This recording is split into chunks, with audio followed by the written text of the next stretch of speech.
For today's cruise tour video, I'm doing something a little differently. We're visiting the ancient Phoenician city of Carthage that was created nearly 3,000 years ago, and most of which now resides in museums, galleries and private collections all over the world. Therefore, it's reasonable to assume that there's not much left of the original Carthage city to actually see. What we will see are the ruins of a city rebuilt by the Romans 1,000 years later, and a lot happened in that 1,000-year period that needs a little explanation.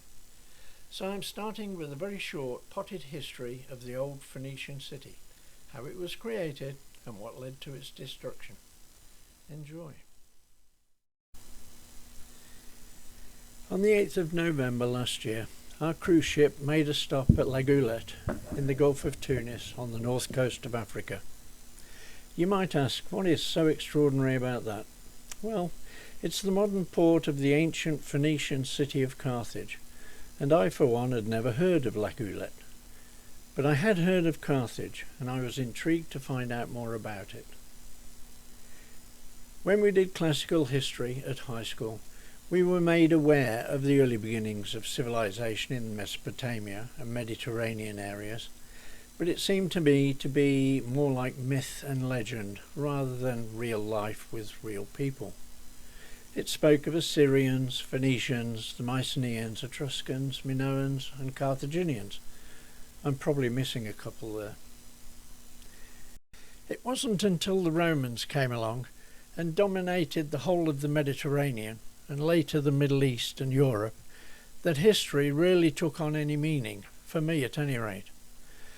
So today I'm stepping back in time to research what I missed all those years ago, at the very least to dabble in the more ancient history, particularly Carthage, which is just down the road from La Goulette and is our tour destination for today. Phoenicia, as everybody knows, was a maritime civilization in the east coast of the Mediterranean, principally in what is now Lebanon.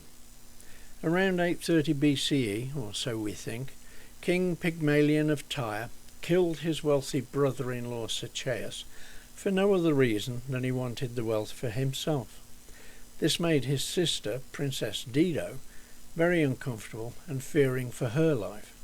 So she collected all her things, hopped onto the nearest ship with a few faithful homies and headed west. They stopped at what is now called the Gulf of Tunis. They successfully negotiated with the local Berbers for a parcel of land and set to building a new city from scratch. The princess became a queen almost overnight. They called their new village Carthage, which translates to New City. If you watched my video featuring Cartagena in Spain, that name will ring a bell or two. In this case, Carthage eventually evolved into Carthage, and the Phoenician settlers ultimately identified as Carthaginians.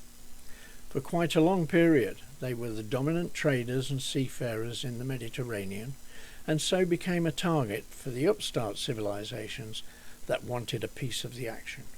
I do remember from my high school classes that the Carthaginians became very successful at defending themselves from the Greeks and Etruscans, but ultimately lost to the Romans after the 3 epic Punic Wars. After that, the Carthaginians virtually disappeared. The armies were annihilated, the city was razed, the people were killed, exiled, subjugated, or enslaved. After a time, even the ruins were buried beneath a new Roman city that they called Colonia Julia Carthago, which was established by Julius Caesar between 49 and 44 BCE. History then shows that that community eventually went the same way as Carthage had done years before. Hello, I'm Paul and I'm retired. So now let's join the tour and see what we can see in Roman Carthage. As I stated earlier, the ruins that we are visiting today are almost entirely Roman. If we're to feel any Phoenician presence at all amongst these ruins, we will have to rely on our high school history lessons and a strong imagination. First off, we stop at the two inland harbours that protected the Carthaginian fleets. These harbours were dug out by hand nearly 3 millennia ago. That must have been a titanic effort for a fledgling colony living on the edge of a desert. The idea, of course, was to protect both fleets from attack by sea, but now they lie virtually deserted, giving shelter to just a handful of local fishing boats. The Romans always built to last. Here we are at one of the cisterns that service this corner of the city.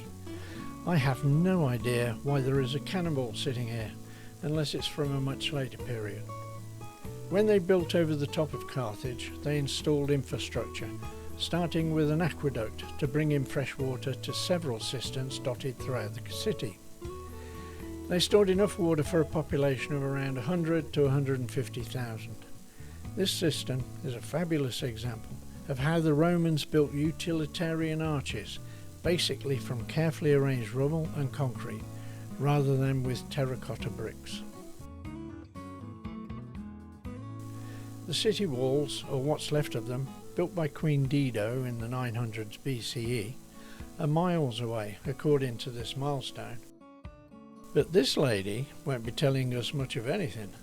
The tour guide did say it might be Venus de Milo, but who knows at this point. We're currently in a residential area of the city. Later we'll move to the spectacular Antonine Baths, but for now we get to see how the rich and famous might have lived. There are 3 posh villas here, one at the top of the hill, location, a slightly smaller one just down the hill, and a regular rich man's villa at the bottom. As with other ancient sites that we've seen, the roof here has been replaced, but using the style, materials and even the wall notches and columns of the original. In this North African climate, a colonnaded respite of shade around a spectacular courtyard like this would have been just the job after a hard day at the office. Just look at these mosaics. Not only are they in virtually pristine condition, but even the colours have survived. Back in the day, they would have used beeswax to bring out the colour, applied by a slave no doubt. I can even imagine that there would have been a fountain as a centrepiece of this courtyard. After the Second Punic War with Rome, which he started and then lost, Hannibal Barca, who famously crossed the Italian Alps with a herd of elephants, became a governor and magistrate here in Carthage. Ironically, he introduced political and tax reforms on this city in order to make reparations to Rome for their costs. I'll wager he winced when they sent him the bill.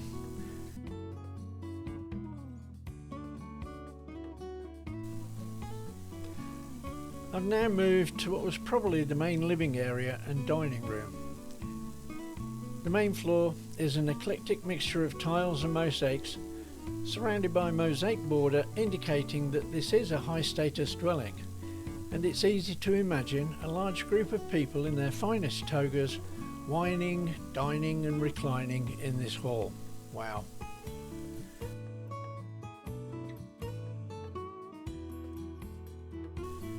Although now laid bare by time and weather, the walls would have been plastered and decorated too. Back in the day, it would have been a quite spectacular room.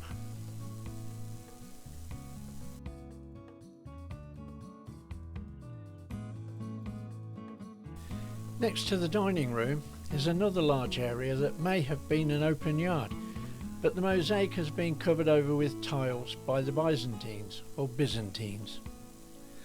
They occupied this site between 533 and 698 CE after General Belisarius captured it from the Vandals, who, in their turn, ousted the Romans. There may even be a pristine mosaic under these tiles, but if there is, we'll probably never get to see it because the Byzantine floor is a part of the history of Carthage, and so it will never be disturbed.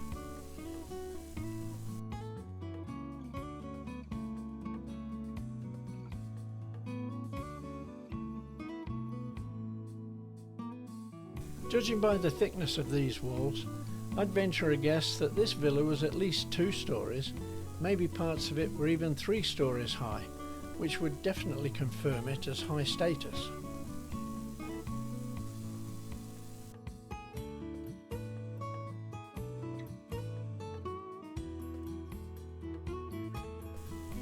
Over in the distance is the President's Palace of Tunisia, and the official residence and seat of all Tunisian presidents since it became a republic. The compound extends from the bottom of the hill to the top. Tunisia became a republic on July 25, 1957, a year after gaining independence from France.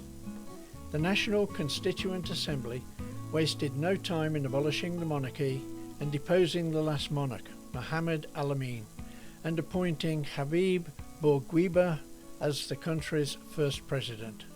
I hope I'm pronouncing his name right.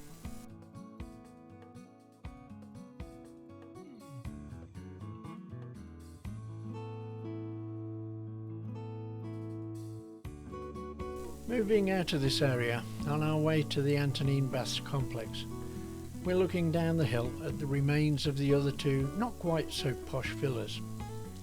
Although smaller, they still have the atriums, colonnaded courtyards, water features and living areas associated with Roman villas. Although we have seen no evidence of them, these villas would have had hypercourse central heating systems, the very essence of luxury, especially as it can get very cold in the desert at night.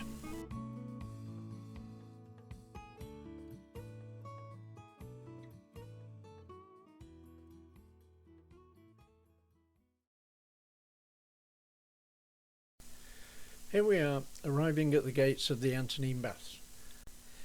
The plaza is a cool open space with lots of shade trees, somewhat surprisingly, many of which are eucalyptus trees, brought into Tunisia from Australia by the French, when Tunisia was under colonial rule in the 19th century.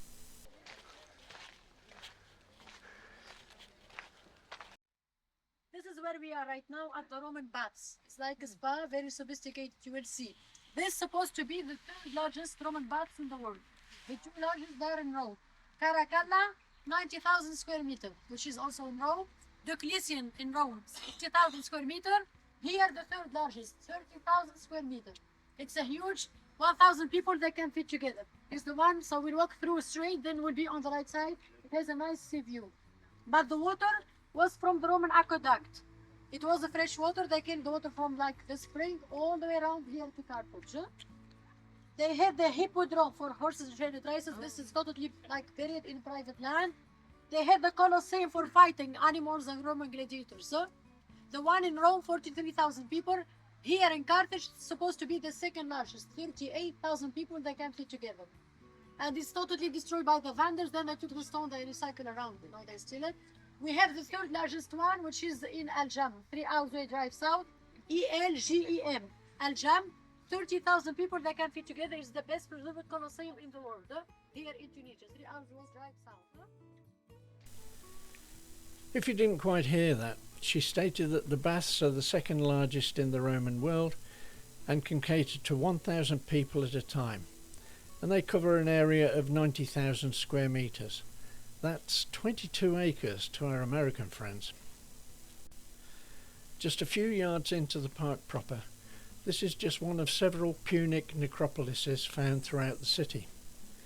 It's several meters below current ground level, and you can see how it clearly underlies the Roman structures above it. Here's something interesting that I learned. Use Punic when discussing language or cultural aspects of Carthage, and use Carthaginian when referring to the people or political institutions and entities of Carthage.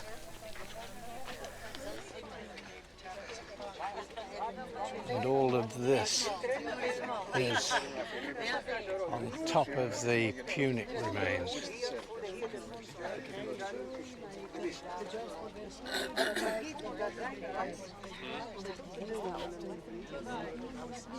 For those of us who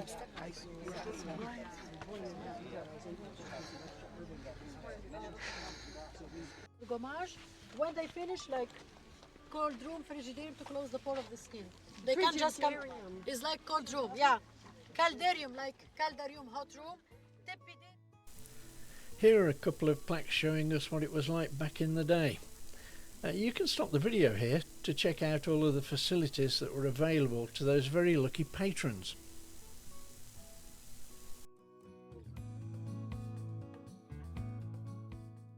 Like medium, tepidarium and frigidarium is like, you know, it's Latin, like a fridge room. Huh? It means refrigerator. As you'd expect, the baths doubled as a community centre where people from all walks of life could meet, relax, swim, play team games and exercise in the many rooms and vestibules, and of course avail themselves of the hot, tepid and cold pools that were the central component of the Roman baths experience. Moving on, we can make our way to the baths, or what's left of them, and as it turns out, that's quite a lot.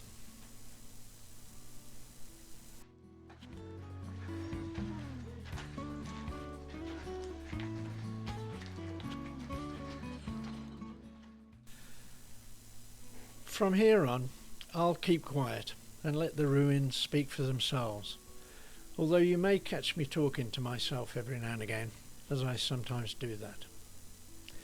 Just bear in mind that we're walking through the basement level. All of the upper public areas have succumbed to time and the pilferers of yore.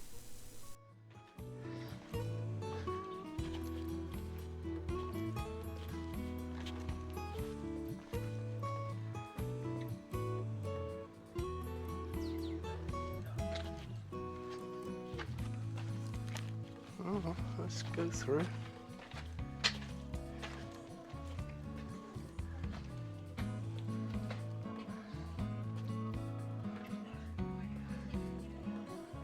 I think these arches have stood for 2,000 years.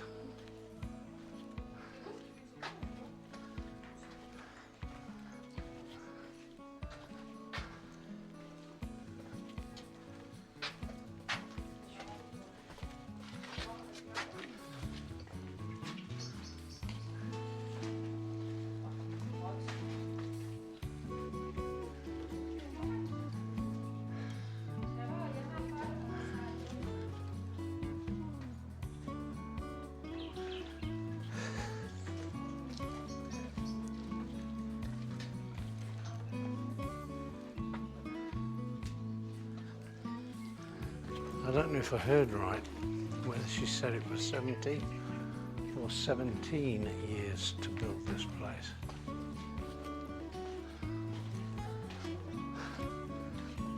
$70 seems more reasonable. Can't imagine all this being built in 17 years.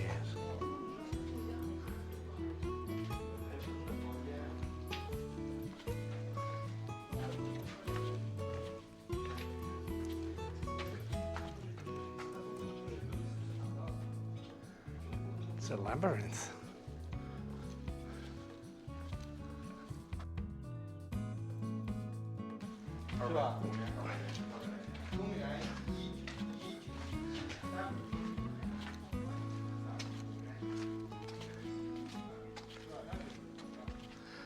Some remnants of marble left. Hasn't all been stolen.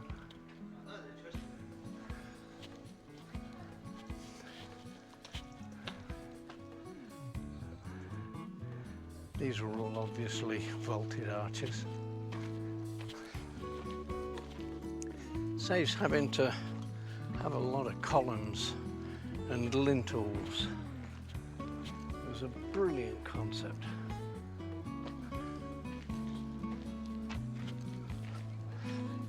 We'll get a shot of that column. All four of them actually.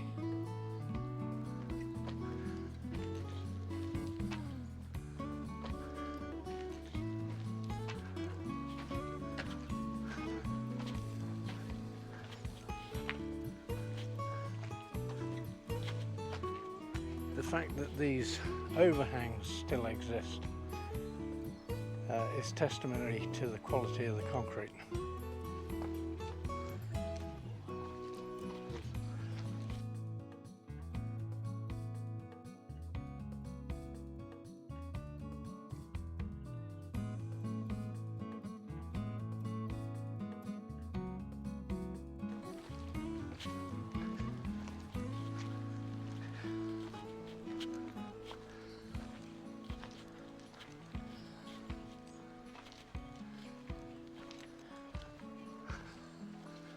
Brilliant. Corinthian capital on the top.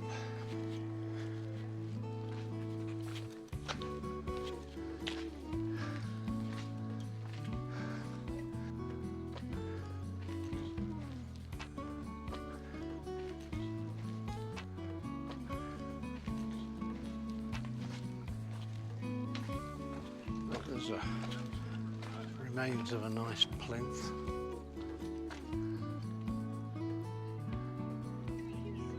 Granite column.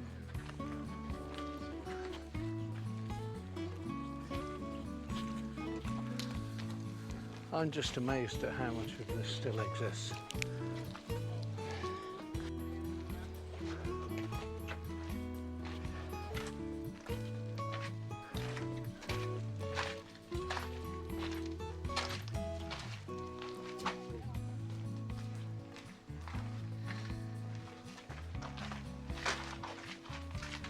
I'm not going to climb up those steps.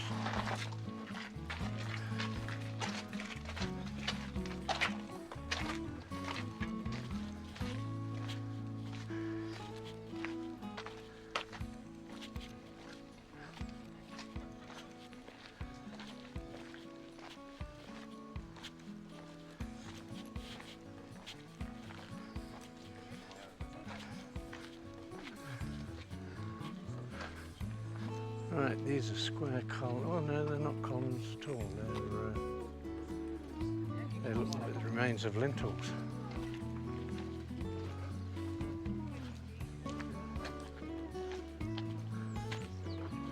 Yes, they were originally horizontal. Yeah. All the marble came from Italy, apparently. Which isn't that far away. Sicily apparently is only 150 miles away from North Africa.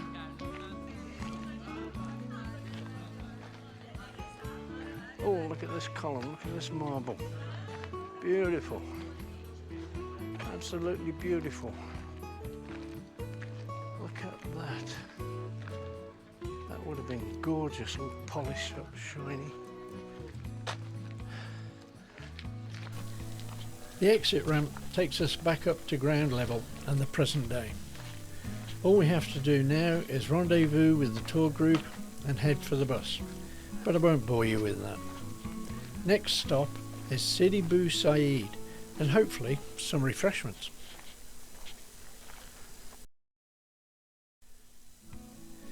Sidi Bou Said is not formally a suburb of La Goulette, but rather a distinct, somewhat famous town and tourist destination located about 7 miles or 11 kilometres north of La Goulette cruise port.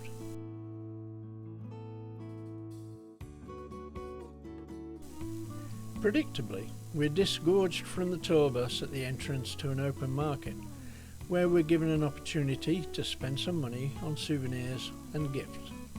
Equally predictably, the goods on offer are similar, if not identical, to every other market that we've visited, with the notable exception of some ethnic carved wooden masks attributable to North African cultures, together with a few other odds and ends. There are ceramics, jewellery, purses, large and small enamelled wall plaques, and plush camel toys everywhere we look, so we keep moving.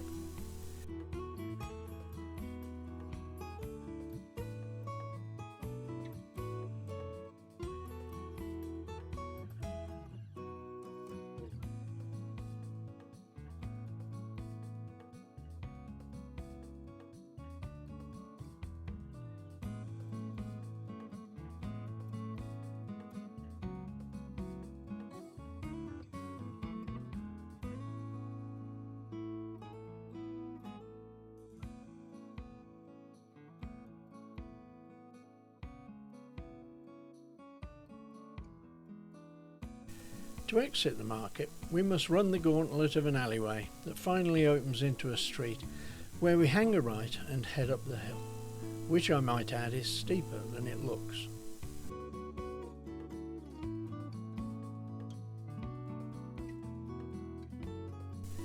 Sidi Bou Said is a charming town on a promontory overlooking the Mediterranean. It's quite obvious that this is a well-to-do area, judging by the modern cars and smart, well-kept buildings. It's certainly very pretty.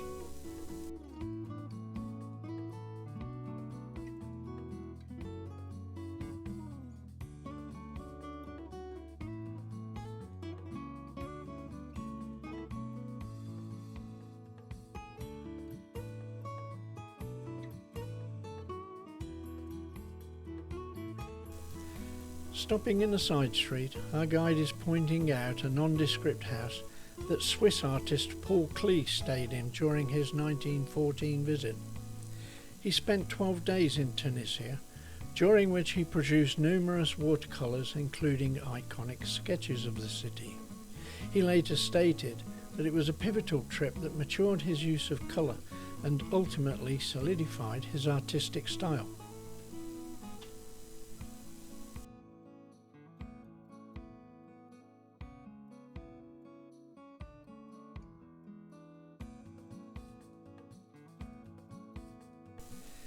Sidi Bou Said is known for its cobbled streets, blue and white houses codified in the 1920s. While seemingly very reminiscent of Santorini, it's actually the other way around. Although Santorini or Thera has been permanently habited far longer than this part of North Africa, the Greek aesthetic dates more recently. According to local law, the white is to reflect heat to keep both the houses and streets cool, while the blue apparently is a very effective insect repellent, for mosquitoes in particular. I see no insects, so it must work. It's here that we left the group and headed off to find some refreshments and maybe something to eat. We found a very nice restaurant that I would recommend to anyone visiting Sidi Bou Said. Not only was the beverage cool, the food delightful and the service impeccable, they also provided a cute little kitty that demanded to sit on my lap for pets. By the time we'd regained our breath, it was time to head back to the ship. And so ended another wonderful day on our Mediterranean cruise.